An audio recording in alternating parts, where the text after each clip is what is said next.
नंतर तुमचं स्वागत। आपण चर्चा करतो आहोत शरद पवार देशाचे पंतप्रधान होऊ शकतात का या विषयावर। मी थेट जातोय दिल्लीला विजय नाईक यांच्याकडे। विजय नाईक, शरद पवार पहिल्यांदाच पंतप्रधान पदाच्या शर्यतीत नाही आहेत। 91 साली सुद्धा जेव्हा नरसिंहराव पंतप्रधान झाले तेव्हाही शरद पवार त्या शर्यतीमध्ये होते। सुरेश कलमाडी त्यांच्यासाठी खूप दिल्लीमध्ये प्रयत्न करत होते, पण त्यावेळेला ते यशस्वी झाले नाहीत। मला सांगा 91 ते 2009 असा काय फरक पडलाय की पवारांना परिस्थिती अनुकूल झाली आहे असं तुम्हाला वाटतं? मला असं वाटतं की काँग्रेस पक्षाची जी स्ट्रेंथ आहे ती 91 पासून आजपर्यंत जर आपण पाहिलं तर त्या काळामध्ये कमी कमीत होत गेलेली आहे आणि त्या पक्षाची स्वीकारार्हता जी देशामध्ये तेव्हा होती म्हणजे 1991 पूर्वी होती। इव्हन राजीव गांधीच्या काळामध्ये देखील आपल्याला आठवत असेल की काँग्रेसला 191 जागा मिळाल्या होत्या आणि त्यांनी चंद्रशेखरला पाठिंबा दिलेला होता।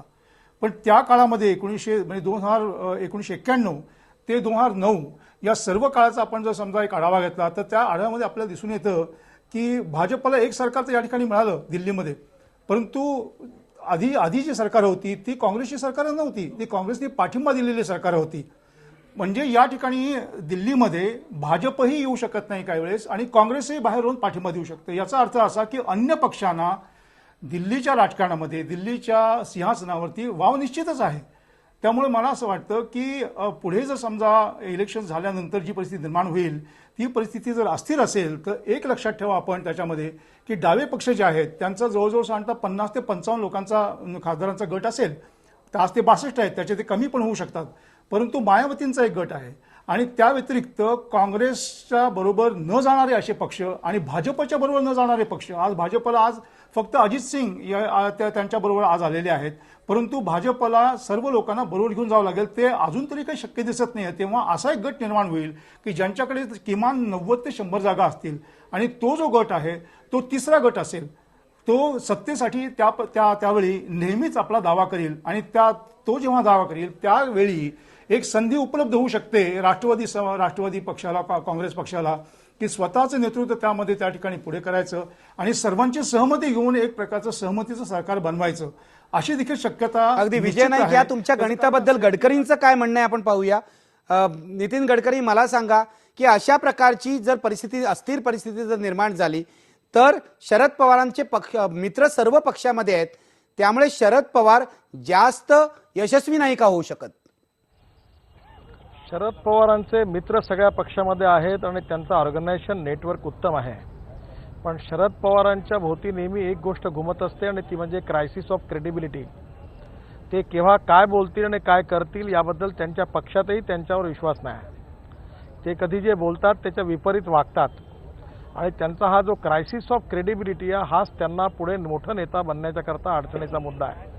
कारण राजकारणातली जी विश्वसनीयता त्यांनी जपायला पाहिजे, त्यामध्ये लोकांच्या मनात ते पॉलिटिकली केव्हा काय करतील हे अनप्रिडिक्टेबल आहे आणि म्हणून ते पॉलिटिकली अनप्रिडिक्टेबल आहे आणि अनरिलायबल आहे असं राजकीय लोकांना वाटतं आणि त्यांचं हे राजकारण देशातल्या सगळ्या लोकांना माहिती आहे। त्यामुळे त्यांचं नेटवर्क चांगलं आहे, संबंध चांगले आहेत, परंतु त्याचबरोबर क्रायसिस ऑफ क्रेडिबिलिटी हा मुद्दा त्यांना सतत सतावणारा आहे आणि म्हणून एकदा काँग्रेसबरोबर राहतील, मग काँग्रेसला सोडतील, मग दुसऱ्याला घेतील, मग तिसऱ्याला सोडतील, एकदा एकाला तिकीट देऊ म्हणतील तर दुसऱ्याला लागतील, कामाला लागा म्हणतील म्हणजे पाडायला सांगतील। गडकरी, तुम्ही महत्त्वाचा मुद्दा मांडलाय की विश्वासार्हतेचा प्रश्न आहे। मी गोविंदराव अधिकांना हेच विचारणार आहे। अधिक साहेब, मला सांगा, तुम्ही सुद्धा शरद पवारांची साथ सोडली होती, शरद पवारांवर लोकांचा विश्वास नाही, हे खरं नाही का? उत्तर भारतातले जे राजकारणी आहेत ते तर अगदी त्यांच्यापासून त्यांना भीती वाटते शरद पवारांपासून, हे मी दिल्लीमध्ये पाहिलंय। याविषयी तुम्ही काय म्हणाल? विश्वासार्हतेचा जो प्रश्न या ठिकाणी गडकरीजींनी उपस्थित केला आहे त्या संदर्भात मी एवढंच म्हणेन की हा निष्कारण शरद पवारांच्यावरती केलेला आरोप आहे। एखादा नेता मोठा होत असताना त्याच्या विरोधात जर बोलायला काही नसेल तर निष्कारण असले इश्यू घेऊन किंवा असले विषय घेऊन चिखलफेक करायची, हा त्यांचा नेहमीचाच उद्योग आहे। आणि म्हणून शरद पवार जर उद्या वादासाठी, मी असं विचारतो गडकरीजींना की जर उद्या शरद पवारांनी भाजपबरोबर जाण्याचा निर्णय घेतला तर त्यांच्या विश्वासार्हतेसंबंधी गडकरीजी हाच प्रश्न विचारू शकतील का? मला असं वाटतं त्याचं उत्तर गडकरींना देता येणार नाही। याचं एकच कारण आहे की शरद पवार भाजपला सूट होत नाहीत। भाजपला खरं संकट आणि खरं आज आव्हान जर कुणाचं असेल तर आज महाराष्ट्रामध्ये आणि देशामध्ये देखील शरद पवारांचंच आहे. कारण शरद पवारांना जसं विजय नाईक यांनी मगाशी सांगितलं त्याप्रमाणे या देशातील अनेक वेगवेगळ्या नेत्यांनी पाठिंबा देण्याची तयारी दर्शविलेली आहे. आणि जर महाराष्ट्रापुरतंच बोलायचं झालं तर मी आपलं सांगू इच्छितो गडकरीजींना आणि आपल्यालाही की शिवसेनेचे आदरणीय नेते सेनाप्रमुख आदरणीय बाळासाहेब ठाकरे यांनी देखील जर शरद पवार देशाचे पंतप्रधान होणार असतील तर शिवसेना त्यांना पाठिंबा देईल अशा प्रकारची घोषणा यापूर्वीच केलेली आहे. आज युती आहे सेनेची आणि भाजपची.